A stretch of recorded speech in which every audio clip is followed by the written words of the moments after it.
paano kung pinamigay ng tatay ko yung mana ko sa ibang mga tao? Anong gagawin ko? Hi guys, this is Attorney Eman. Ipapag-usapan natin yung popular na question ng mga tao tungkol sa mga yaman. So una, isipin natin, paano binigay yung yaman na yun? Kasi doon natin malaman kung valid yung pag-transfer ng yaman na yun doon sa relative ninyo or sa pinsan ninyo. Pag magta-transfer kayo ng inheritance or magta-transfer kayo ng yaman, unang-una, dapat meron tong last will and testament.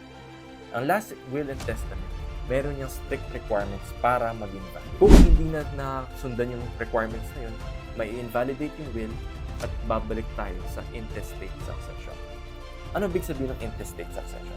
Ito yung mga taong walang will, walang last will and testament para iplano kung kanino ibibigay yung mga ari-arian ng namatay or yung mana sa mga tao na gusto nang bigyan. Pero dapat yung tandaan na ang mga direct heirs, sabihin natin yung mga anak o yung mga parents, sila yung entitled dun sa yaman na yun. At hindi pwedeng sabihin ng isang tao na di ko kayo bibigyan at ibibigay ko to sa mas gusto kong or may entitled na bigyan ko. Lagi nating tatandaan na ang mga heirs, mga direct heirs or titawag natin na compulsory heirs are entitled to a portion of the inheritance of their deceased father or mother. Kapag sinabi ng tatay mo na hindi kita bibigyan ng yaman ko dahil ayaw niya sa'yo, dapat gumawa siya ng will para hindi ka makakuha ng yaman na yun.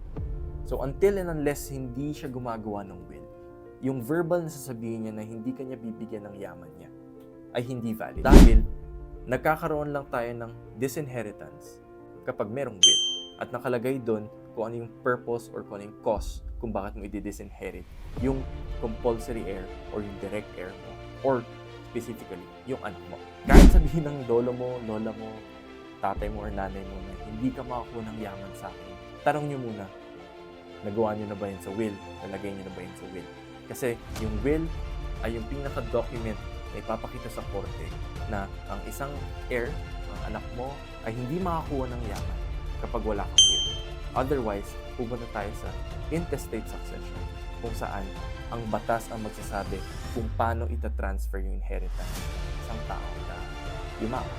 Okay guys?